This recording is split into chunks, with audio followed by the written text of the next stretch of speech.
Te hino aho kanefa. Kanefa fandarana iarahnao amin'ny mpitandrina Trimozafy Dynah eto amin'ny radio vaovao maso.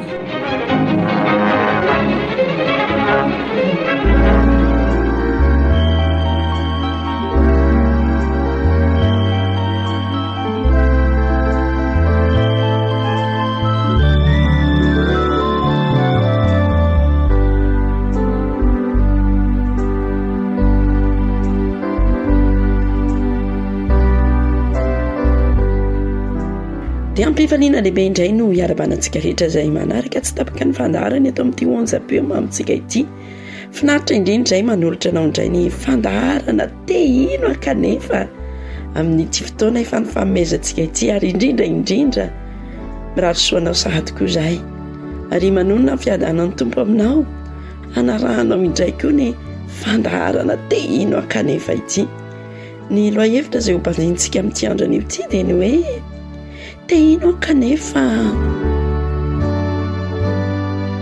ohatrany tsy mba mahatsiaro fitombona ara-panahazano azahay ohatrany tsy tsapako mihitsy ny hoe misy zavatra miovana atao natiko ato hoe nefa za te mba ho matotra ara-panahy, te mba hitombo ara-panahy.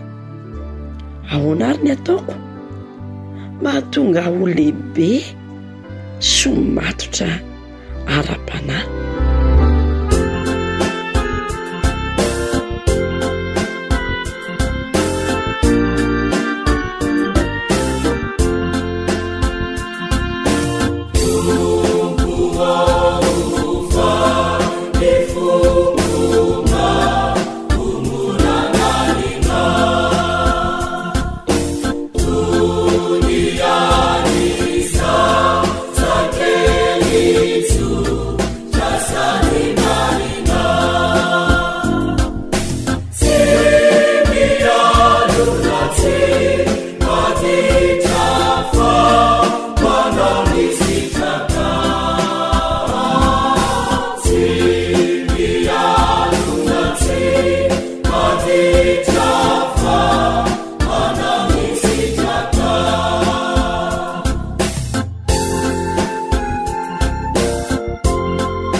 Haintsika loatra ny hira izay niraina tamintsika teo iny.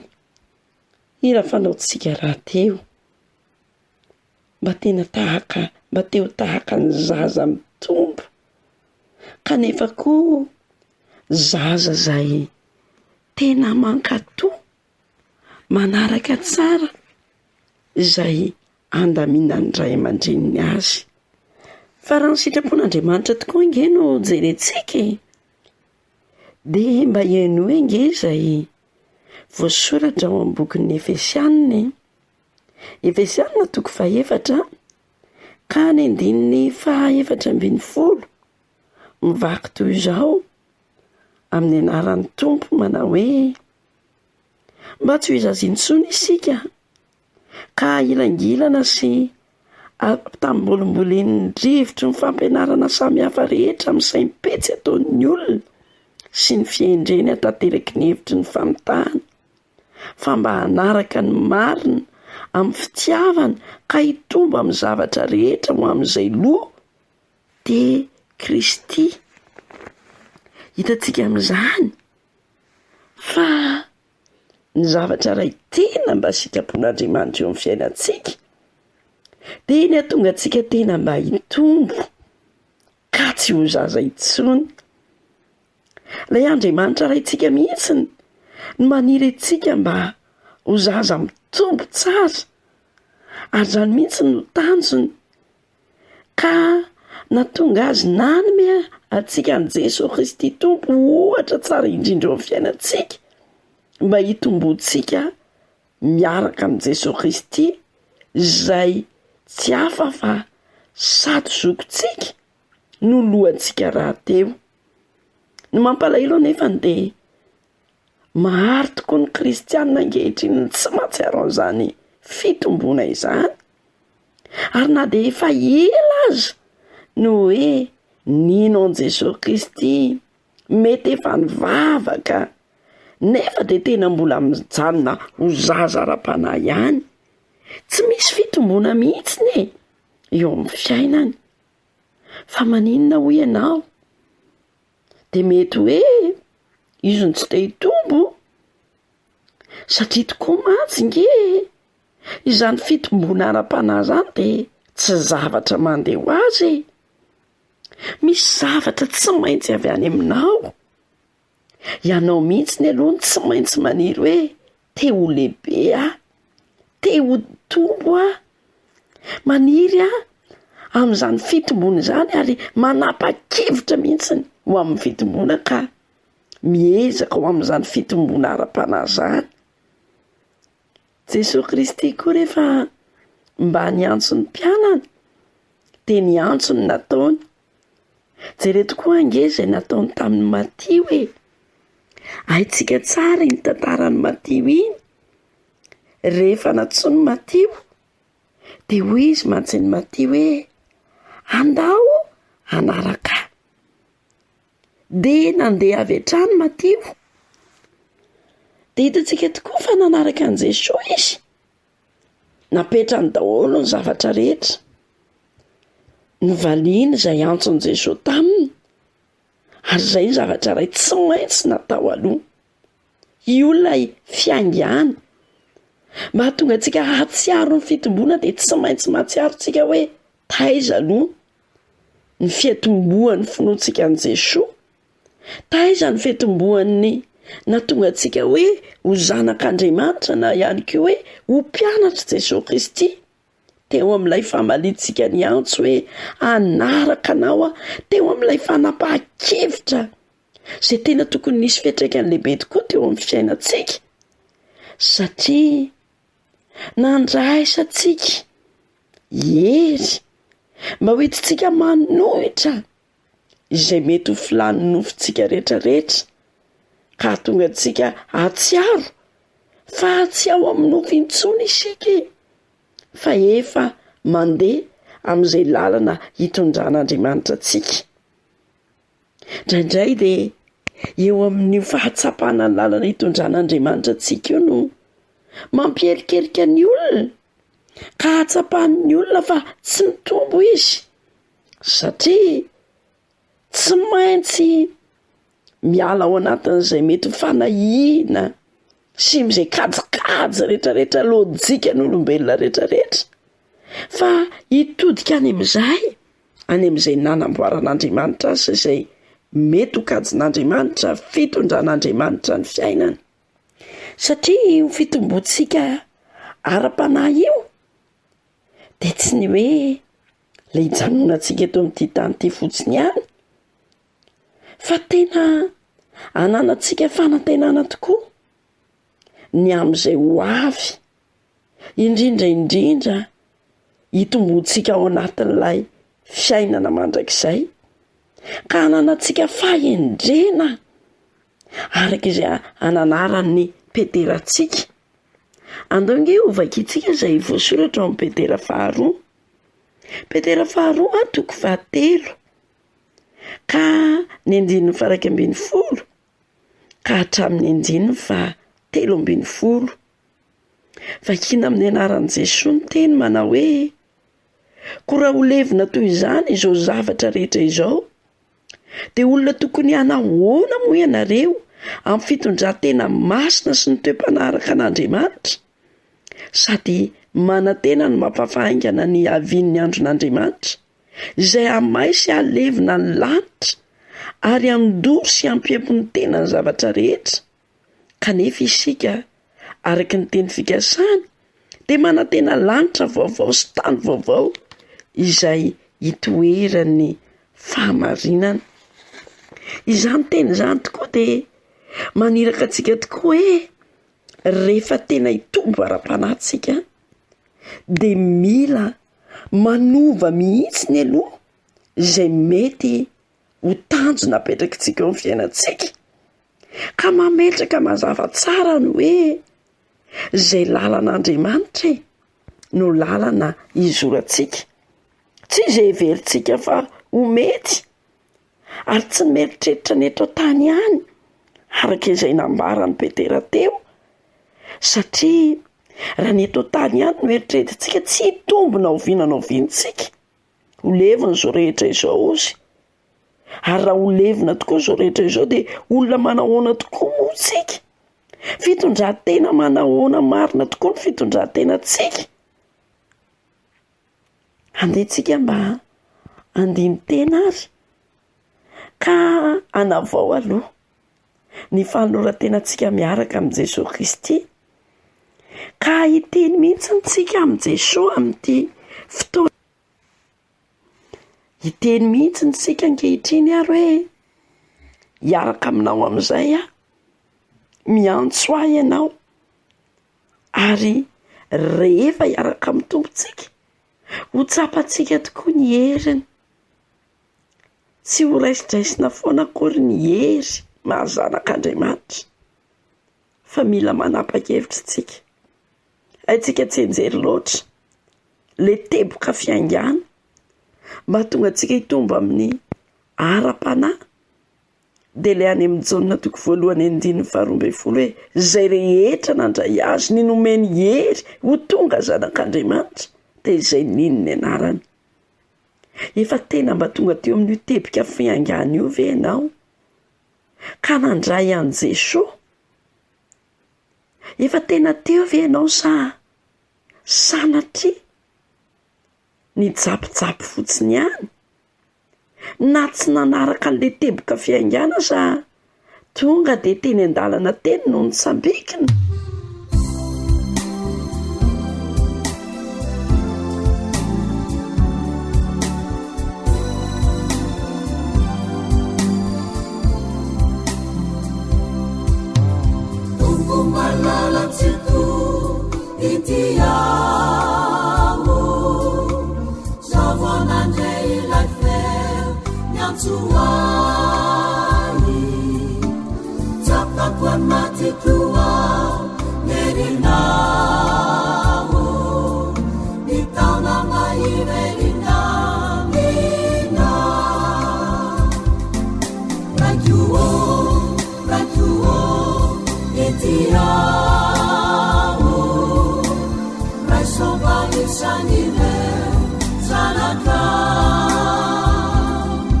Vai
firana fanampiny ira fa 5 no narahantsika teo iny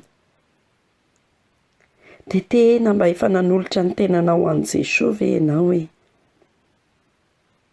te zanany ianao zany zao raha ohatra ka eny no valiny efa nanaiky azy ho tompo sy mpamonjy ny fiainanao ve ianao sady zanak'Andriamanitra ianao no mpanompon'Andriamanitra ihany koa ary zandriny Jesosy Kristy de hitanao amin'izay manomboka izao hoe ahoana amin'izay ary ny fomba hitombonao misy izay tena anjaranao fa misy izay tena anjaran'Andriamanitra satria zanak'Andriamanitra ianao de tadidio fa manahaka an'Andriamanitra manahaka an' Jesosy Kristy ary zandra teo neny efa tanjony tsarotsika tsara izay fomba namorona an'Andriamanitra n'izao tontolo izao fa tsy mba nataony fotsiny hoe misy olombelona de nisy zany tahaka ny zavaboary hafa tsy mba izantsika fa tena nisahirana tamintsika izy vao nanomboka namorona antsika izy de anisan'ny zavatra ny teneniny de andeha isika morona olona tahaka ny endritsika mba hitovy toetra aminy hitovy fomba aminy de raha te hiverina amin'izay endrik'Andriamanitra izay ianao amin'izay toetra n'Andriamanitra izay de tsy maintsy manao izay hahafaly an'Andriamanitra ianao e kanefa tsy afaka anao izay hahafaly an'Andriamanitra ianao raha tsy ao amin'ny fanahany ihany raha vao manapa-kevitra ne ianao hoe mba te hitovy amin'Andriamanitra mba te hanahaka an'Andriamanitra de tadidio fa misy zavatra mila miova ao anatinao misy zavatra mila avelanao ka hovanao ny fomba fisainanao ary de ny fanahan'Andriamanitra manampy anao ho amin'izany hoy tokoa izay voasoratra ao amin'ny bokin'ny Filipianina toko 2 andeha ovakitsika ny 12 ka hatramin'ny 19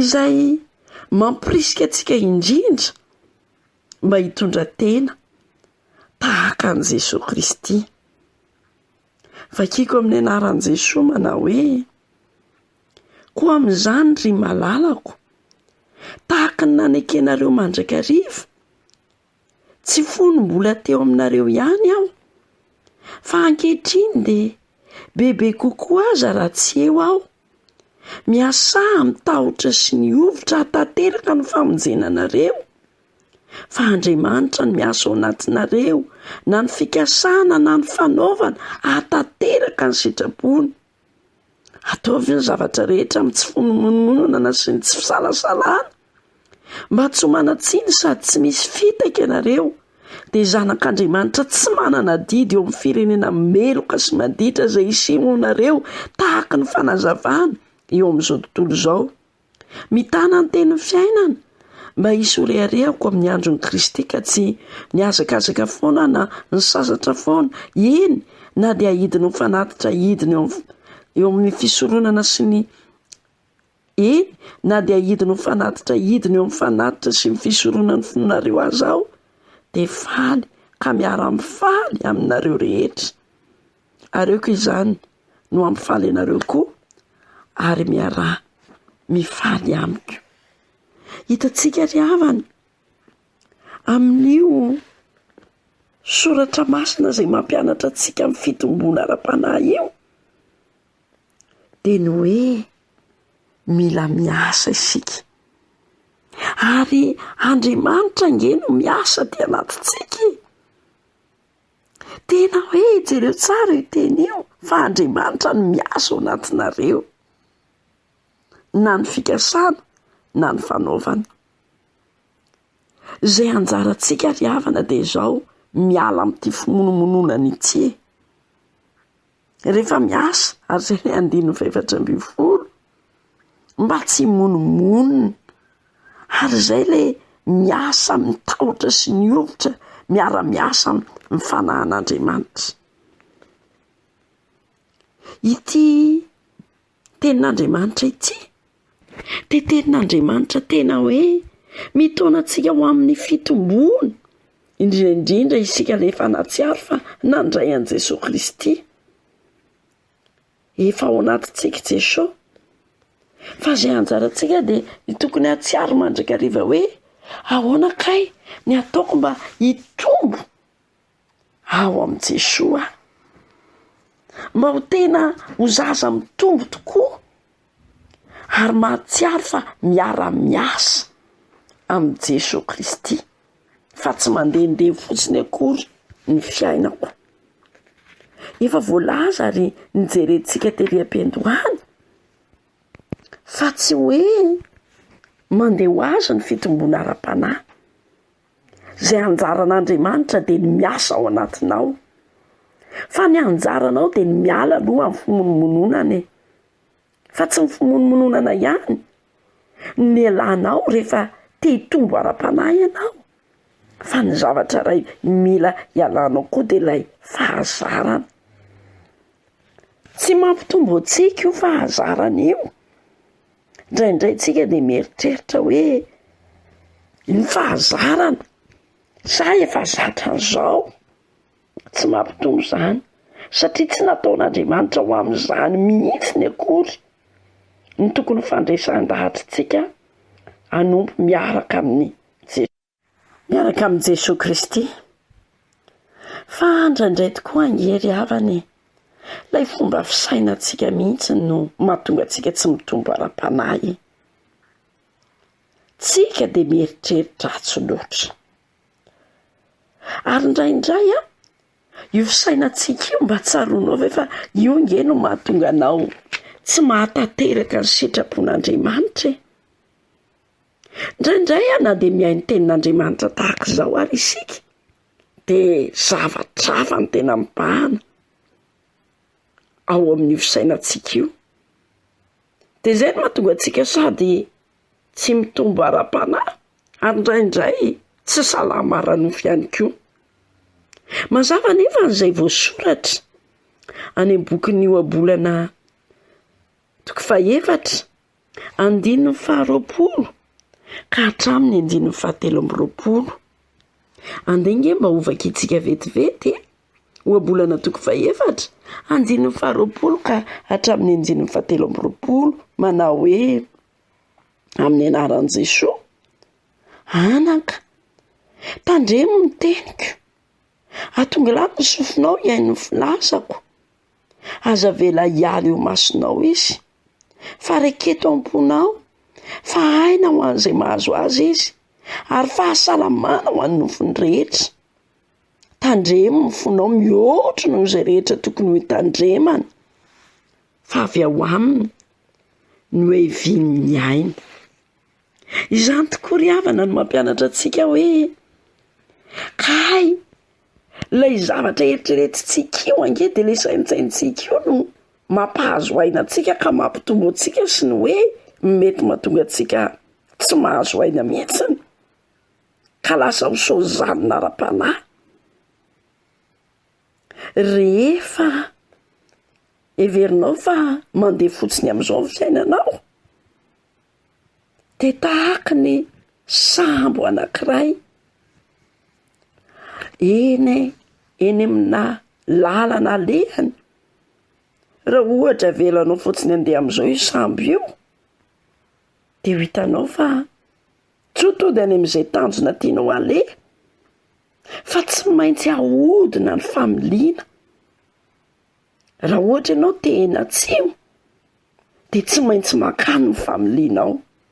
Ohatra izany koa isika ry havana, isika aloha tsy maintsy mahatsiaro hoe inona marina ny tanjona mba tiako tratrarina amin'ny fanompoko an'Andriamanitra ity mba te hitombo avy ka ianao mihitsiny no manova ny toe-tsainao ho amin'izany fitomboana izany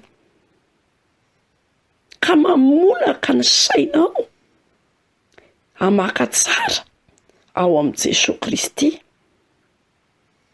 Tsy zavatra mandeha ho azy lay fiovana fa mila anao manova lay fomba fisainanao.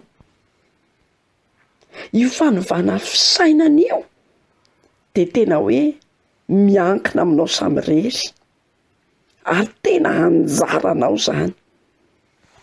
Hoy tokoa Paoly raha miteny amintsika ary haintsika tsenjery raha teo izany ao amin'ny bokin'ny Romanina 12 Romanina 12 ka ny andininy 1 sy 2 mivaky toy izao amin'ny anaran'i Jesosy manao hoe ho amin'izany azy mangataka aminareo ary rahalahy noho ny famondram-pon'Andriamanitra mba atolotrareo ny tenanareo fanatitra velona masina sitrak'Andriamanitra dia fampam-panahy mety ataonareo izany ary aza manaraka ny fanaon'izao tontolo izao fa miova ny fanavaozana ny saina hamantaranareo ny sitrapon'Andriamanitra dia izay tsara sady ankasitrahana no marina.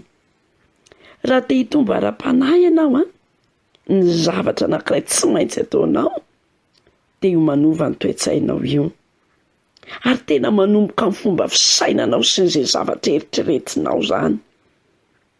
Fa rehefa miova ny fomba fisainanao dia manova ny fihetseham-ponao izany ary lasa miova hatramin'ny fombanao sy ny toetranao izany ka hitanao fa lasa anahaka an'i Jesosy Kristy ianao.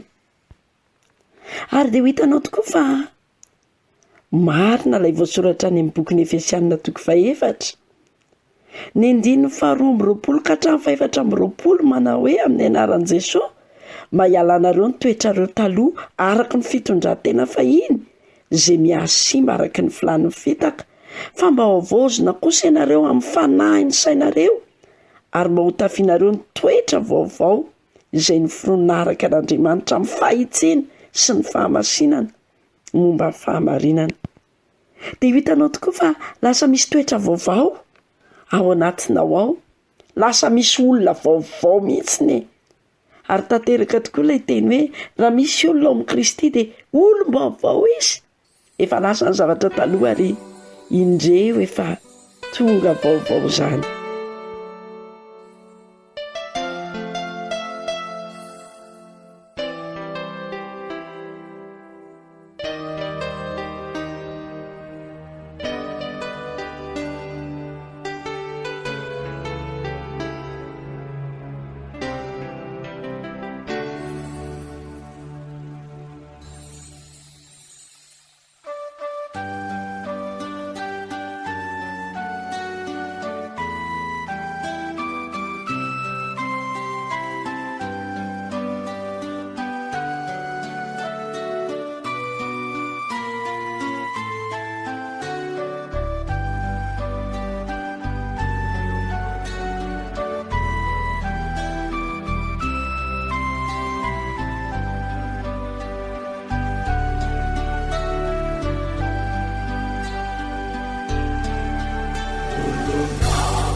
dia hitantsika amin'izany indrany tokoa fa ny tompony nanafaka antsika ary dia hitantsika tokoa ny fanafahan'ny tompo amintsika ka rehefa olona afaka ianao dia lasa hitanao tokoa hoe manahaka ny Kristy ianao ary mitombo amin'ny fanahy masina ary ilay fibebahana anisan'ny zavatra anankiray tena nampitombo anao io fibebahana io ny hoe fibebahana mantsy dia anisan'izany ilay fiovana lalana tena fitodiana tanteraka tena fanovana tanteraka amin'ny fomba amam-panao miala amin'ilay fomba anao taloha ilay fieveranao taloha ilay fanao taloha rehetrarehetra fieritreretana taloha fomba fisainana fitondratena ilay taloha araka ny nofo rehetra hialana daholo izany izay nitarika antsika tamin'ny fahotana fa ankehitriny kositsika dia taritin'Andriamanitra ho amin'ny fibebahana miaraka amin'ny fanamasina ka izay ho ataontsika dia ny miova ary mitomba ao anatin'izany atao hoe fiovana izany.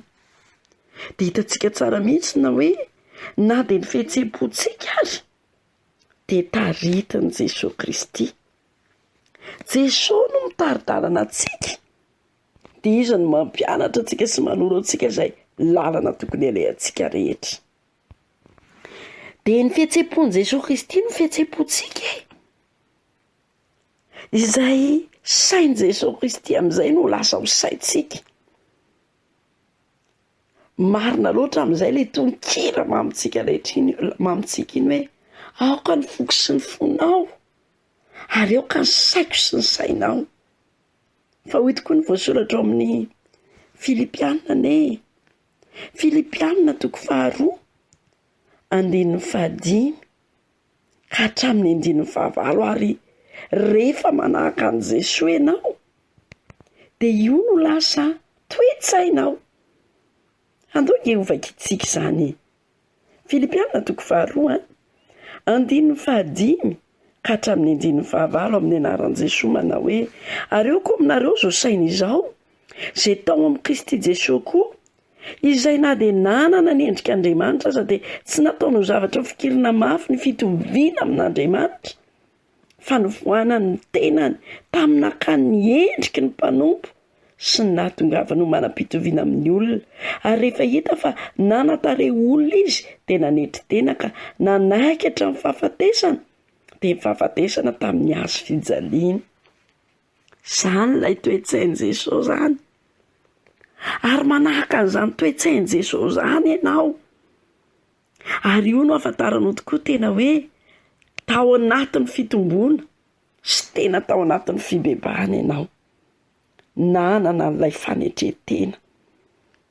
Tsy hoe rehefa miaraka amin'ny Jesosy mantsy ianao ka mihevitra ny tenanao ho zanak'Andriamanitra dia hiebohebo, hireare.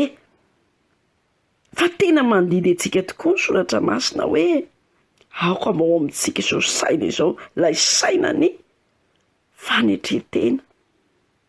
Miala ao anatin'izay fitiavan-tena, miala ao anatin'izay fiheverana ny tenantsika ho zavatra ka mitodika ao amin'i Jesosy Kristy irery ihany. Anisan'ny tena ahafantarana ny kristianina mbola tsy mitombo ara-panariavana ny fitiavan-tena sy ny firerehana. Fa ny kristianina tena mitombo ara-panahy, zanak'Andriamanitra marina, dia kristianina mitafy mandrakariva ny fanetretena. Satria izany no anandratan'Andriamanitra azy tahaka an'izay nanandratana an' Jesosy Kristy. Ary tsy izany ihany fa rehefa tena mitombo amin'i Jesosy Kristy koa ngentsika dia hitantsika tsara koa fa ny lehilahy lehibe mitombo amin'ny fahalalana na ny vehivavy lehibe mitombo amin'ny fahalalana dia miala ao anatin'ny lompo. Hoy ny voasoratra ao amin'ny Korintianina 1:4-20 manao hoe amin'ny anaran'i Jesosy ry rahalahy aza mba ho zaza amin'ny fahalalana raha milolompo dia aoka ho zaza-bodo aza fa amin'ny fahalalana kosa dia aoka ho lehilahy tokoa. Ary dia tena izany tokoa tsika ry havana. Na dia ananatsika hatramin'ny fahakely an'izany atao hoe fitiavan-tena izany tsy manana eritreritra fa tsy ny hoe izao ihany sy izay zavatra ilaiko. Rehefa ao amin'i Jesosy Kristy isika ry havana dia miala ao anatin'izany fitiavan-tena lompo tsy fahaizana mijery ny hafa izany. Ary ny fanahy masina no manampy antsika miala amin'izany zavatra izany. Satria tena ilantsika tokoa ilay toetra taloha. Dia inona ilay toetra taloha? Ilay toetra taloha dia tsy inona fa araka ilay efa nambara teo ihany. Ilay toetra ny fitiavan-tena tsy mahalala fa tsy izao. Izany mahatonga antsika tsy mitombo io mihitsy. satria tia tena, tsy te hevitra ny hafa, tsy te halala ny hafa. Fa ny olona mibebaka ry havana, ary zany ny afantarana ny olona tena nanolo tena ho an'ny tompo, ho an'i Jesosy, dia mahay mihevitra ny hafa izy. Mazava ny fampianarana izay omenantsika araky ny bokin'ny Romanina, izay tiako mba ho vakiantsika mihitsy ny amin'izao ora sy fotoana izao. Romanina 9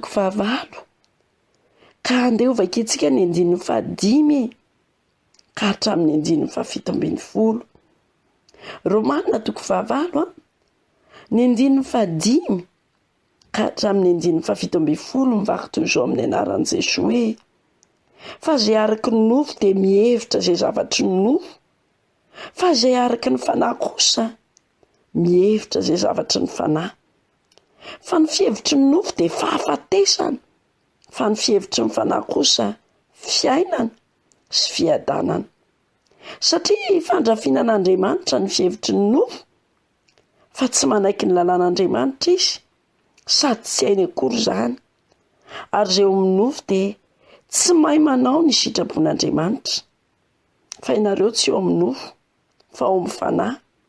Raha ny fanahin'Andriamanitra no mitoetra ao anatinareo, fa raha misy kosa tsy manana ny fanahin'i Kristy dia tsy aza izy. Fa raha Kristy no mitoetra ao anatinareo, na dia maty any aza ny tena noho ny ota, dia fiainana kosa ny fanahy noho ny fahamarinana. Ary raha ny fanahin'izay nanangana an' Jesosy tamin'ny maty no mitoetra ao anatinareo, dia izay nanangana an' Kristy Jesosy tamin'ny maty no hamelona ny tenanareo mety maty amin'ny fanahiny izay mitoetra ao anatinareo. Ary amin'izany ralahako dia pitrosa isika, tsy amin'ny nofo anefa, ka ho velona araky ny nofo.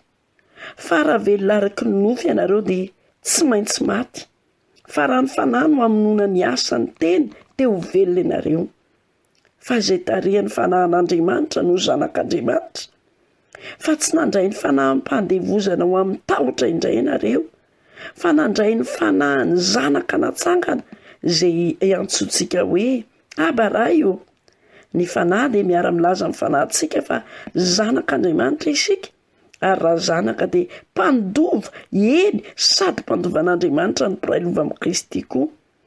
Ary raha miara-miaritra aminy isika, mba hiara-manam-boninahitra aminy koa. Dia hitantsika amin'izany teny izany ry havana fa mazava tsara fa raha mbola ilay fihevitry ny nofo dia ny zavatry ny nofo dia manohitra ilay fihevitry ny fanahy. Inao ianao ilay fihevitry ny nofo, ilay faniriana sy ilay filanao rehetrarehetra ireny, ka mahatonga anao lasa manao ny fanao izao tontolo izao, na dia efa nandray an'i Jesosy ary, satria nofonao ihany no tianao hibaiko ny nofonao. Fa ny fihevitry ny fanahy kosa dia mitondra anao amin'ny tena fiainana.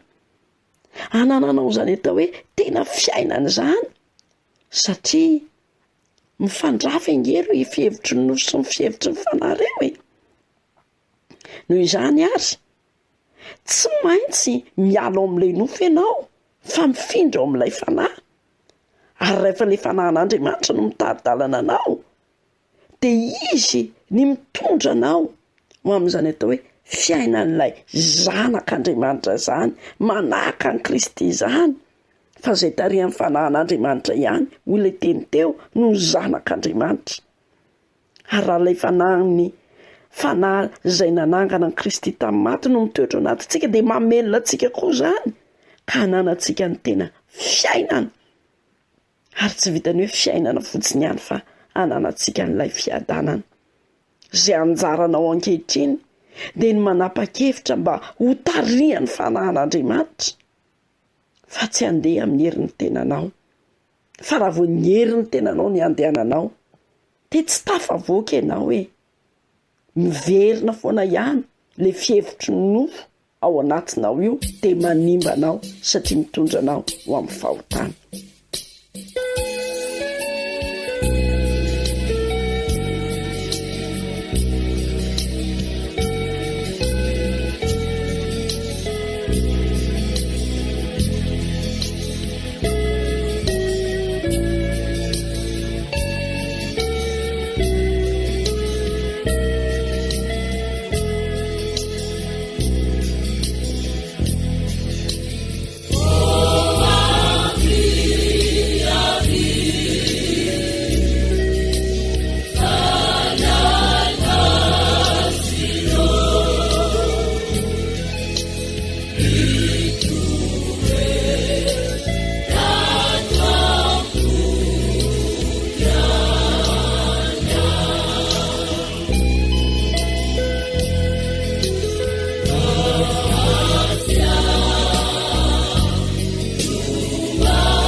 dia hitantsika amin'izany tokoa fa ny fanahy masina ilay rehefa miaso anatintsika dia tena manova antsika tokoa e. Tsy ilay fisainantsika ihany no miova fa hatramin'ilay asantsika ety ivelany ihany koa, satria manomboka me lehibe tsika ao anatin'izany asa izany. Ary hitanao tokoa ange andao ange tsika mba hijery ahoana moa izao no mampiavaka ny zazakely sy ny lehibe. Izy re no mikarakara ao anatin'ny tokantrano ao e, ny zaza sa ny lehibe? Dia tonga dia mamaly ianao hoe ny lehibe. Ny zaza mamatam-bonina fotsiny, miandry fahanana, fa ny lehibe kosa dia mikarakara ny hafa. Izay ny mahalehibe azy izay. I Paoly ihany koa ry havana dia tena nametraka an'izany fomba fisainana izany, mba ho fomba fisainan'ny kristianina lehibe ara-panahy tokoa. Ny olona izay mahatsiaro fa matanjaka dia teneno mihitsy ny hoe mahay mikarakara ny hafa e. Jereo tokoa anie izay voasoratra ao amin'ny Romanina e. Romanina toko 5:10. Romanina toko 5:10. Ny andininy voalohany ka hatramin'ny andininy 7. Andaona io vakitsika amin'ny anaran'i Jesosy manao hoe fa isika izay matanjaka dia tokony hitondra ny fahalemeny malemy ka tsy hitady izay hafalany tenantsika ihany. Aoka isika rehetra samy hitady izay hafalany namantsika amin'izay hahasoa sy hampandroso azy. Fa Kristy aza tsy nitady izay hafalany tenany, fa araka ny voasoratra hoe ny latsa nataon'izay nandatsanao dia nihatra tamiko. Fa izay rehetra voasoratra fahiny dia nosoratana ho fianarana hananantsika ny fanantenana amin'ny faharetana sy ny fiononana avy amin'ny soratra masina.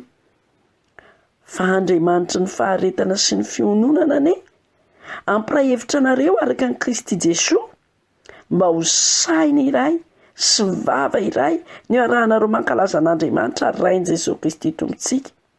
Koa mifandраisa ianareo tahaka ny nandraisan'i Kristy ianareo ho voninahitr'Andriamanitra.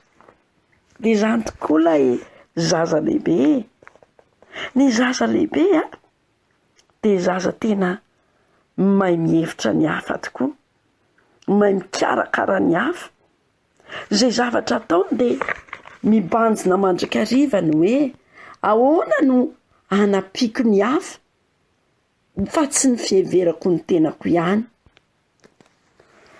Fa rehefa zaza tokoa angentsika dia mihevitra toy ny zaza, miteny toy ny zaza, misaina toy ny zaza, manatanteraka ny asa toy ny zaza. Fa alefa lehibe kosa tsika dia aritsika daholo izany fisainany zaza, toetrany zaza. Ary io ry havana tokony miaraka ho hita eo amin'ny olona anankiray ny hoe na ny tenanao dia lehibe dia misainanao koa dia lehibe. Fa mampalahelo mihevitra n'ireny olona ankehitriny hoe lehibe vatana fa manao sain-jaza. Ary dia tena mahonena koa nefa ny mihevitra ny tenany hoe mbola kely tsy mitombo ny vatany fa ny sainy kosa nefa dia lehibe. Andriamanitra namorona antsika mba hoe miara lehibe amin'ny zavatra rehetra. Hoy tokoa Paoly any amin'ny Korintianina voalohany toko 7:10 ny 9:1 manao hoe fony mbola zaza aho dia miteny toy ny zaza, ny hevitra toy ny zaza, ny saina toy ny zaza. Fa no nefa lehibe aho dia nariko ny fahazazako. Tsy maintsy manary ny fahazazana tsika ry havana raha tia hitombo ara-panahy. Dia mihevitra ny olona indraindray fa anisany mampitombo ara-panahy ny fahalalana. tena marina zany, ilaina zany. Fa tsy io ihany no mampitombo ny ara-panahintsika, fa tadidio fa mampitombo ny ara-panahintsika koa dia ny fanahy masina izay miasa ty anatintsika, manova ny fitondran-tenantsika, mahatonga antsika tena afaka mijoro vavolombelona. Tokony ho tsapantsika fa tsy mampitombo ara-panahintsika. Izay fanarahantsika ny fomba mpivavahana fotsiny asa izay heverintsika fa filozofia etsy sy eroa, fa ny tena mampitombo ny ara-panahintsika dia ilay hoe fifandraisana manokana amin'Andriamanitra. Fa rehefa mifandray amin'Andriamanitra ny antsika dia hitantsika tsara fa tsy ny hafaly io tenantsika io ihany no tediavintsika fa ny hafaly an'Andriamanitra. Ary izay ilay atao hoe kristianina mitombo. Ny kristianina mitombo ary dia kristianina tena mahatsiaro hoe inona ny ataoko mba hahafaly an'Andriamanitra eo amin'ny fiainako. Fa tsy isaky ny mivavaka izy dia ny hoe inona ny tokony mba ataon'Andriamanitra mba hahafaly ahy. Ary izay no marika ahafantaranao fa tena mitombo ara-panahy ianao satria lasa manahaka an'i Kristy. Ka na dia hitanao ary fa mety hitondra anao ho amin'izay tsy araka ilay fiheveran'ny nofinao zany, dia izay hahafaly an'Andriamanitra no ataonao. Dia mahatsiaro tsara ange fa Kristy ilay zanak'Andriamanitra nisy vanim-potoana tena nahatsiaro izy hoe mafy izao zavatra mahazo azy izao. Ka niteny tamin'Andriamanitra mihitsy izy hoe esory amiko ity, fa teo ny nahafantarana hoe efa tena nitombo hoe ary lehilahy lehibe tokoa. Tena ao anatin'izany atao hoe tokony alaitsika tahaka izany Kristy ka nateny aoka tsy ny sitrapoko no atao fa ny anao.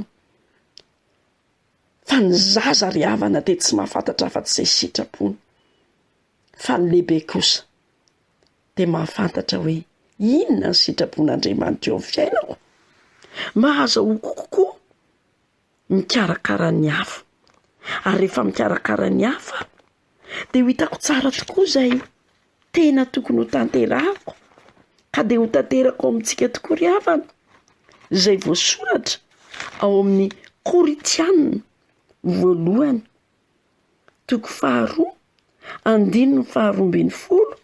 ary toy izantsika amin'ny Koritianina 1:7 ny 1 ka hatramin'ny 4. Vakiko amin'ny anaran'i Jesosy ny teny manao hoe fa isika tsy nandray ny fanahiny izao tontolo izao, fa ny fanahiny izay avy amin'Andriamanitra mba ho fantatsika ny zavatra nomen'Andriamanitra antsika. Izany koa no lazainay, tsy amin'ny teny ampianarin'ny fahendren'ny olona, fa amin'ny teny ampianarin'ny fanahy. Raha milaza ny zava-panahy amin'izay olona araka ny fanahy izahay.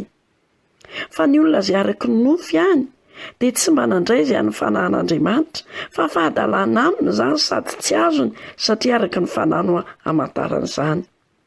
Fa ny olona araka ny fanahy kosa dia mahafantatra ny zavatra rehetra, kanefa izy tsy fantary ny olona. Fa iza ny mahafantatra ny sain'ny Tompo mba hampianatra azy, fa izay manana ny sain'i Kristy. Ary izao ry rahalahy, tsy nahazo ny teny taminareo tahaka ny amin'izay araka ny fanahy, fa tahaka n'izay mbola nofo dia tahaka n'izay mbola zaza ihany eo amin'ny Kristy. Ronono no nomeko anareo fa tsy vetikanina, satria tsy mbola natanjaka ianareo, eny mbola tsy natanjaka manondraka ankehitriny aza, fa mbola araka nofo ihany ianareo. Fa raha misy fialonana sy fifandirana eo aminareo, tsy araka ny nofo fa ianareo ka mandeha araka ny fanaon'ny olona. Fa raha hoy ny anankiray izao amin'ny Paoly ary ny anankiray kosa izao amin'ny Apôlôsy, moa tsy olona ihany fa ianareo. Dia hitantsika tokoa ry havana izany teny izany hoe isika nge ka tsy nandray ny fanahiny izao tontolo izao e. Ary io ny ahafantarana fa tena nitombo ara-panahintsika. Rehefa nitombo ara-panahintsika dia hitantsika tsara fa ampiasain'ny fanahy masina isika ho amin'izany atao hoe tena fiheverana izay anatanteraka ny sitrapon'Andriamanitra izany. Tsy mbola tarintsika ankehitriny ry havana raha hanomboka hitombo ara-panary. Hatr'izay mety ronono no nahazatra antsika. Tsy tara ianao manomboka amin'ity andro an'ity. Raha vonona indray tena handray izay ho sakafo ny fanahinao, ka tonga anao tena ho lehilahy lehibe sy vehivavy lehibe mahatratry ny ohatry ny finoana, atanjaka ara-panahy tsara, ka hiala amin'ny fialonana, hiala amin'ny fifandirana, hiala amin'ny fitiavan-tena. Inona ary izao no manakana anao hoe tsy hanomboka amin'ity andro an'ity, izany atao hoe fitomboana ara-panahy zany. Handeha ary hanapa-kevitra hoe hitombo ara-panahy amin'izay ahy, fa ampy izay ny fahazazana, ampy izay ny fisainan-jaza, fa izay mba sitrapon'Andriamanitra anao an'io dia hoe ianao io ho lehilahy lehibe amin'izay amin'ny finoana, ho vehivavy matanjaka ara-panahy ihany koa.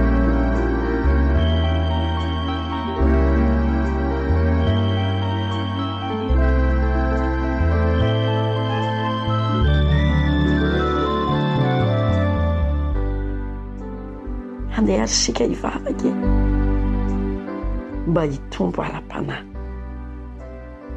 Jesosy Kristy Tompo, misaotra anao izay ankehitriny, fa tsy mbola tara raha manapa-kevitra hitombo. Indraindray tokoa mantsy dia toa tsaroanay fa toa tsisy miova amin'ny fiainanay na dia efa nanolo tena ho anao ary izay. Aikay tsy ampy fitomboana izay.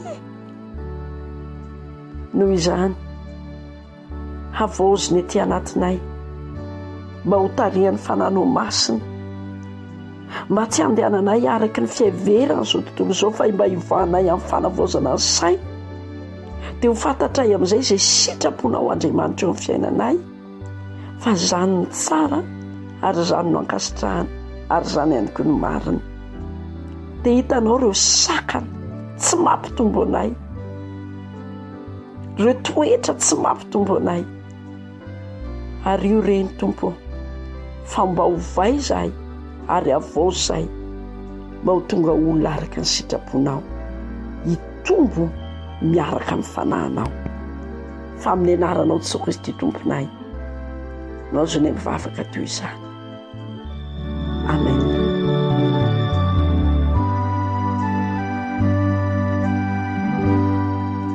Dia izay indray ary ny fandarantsika tamin'ity andro an'ity. Misaotra anao nanaraka hatramin'ny farany an'izao fandarana izao, ary maniry mbola hiaona aminao indray amin'ny manaraka. Velomandrindra tompoko. Te hino aho kanefa. Kanefa fandarana niarahanao tamin'ny mpitandrina Trimozafy Dynah. Azonao ifandraisana amin'ny laharana 034 50 998 93.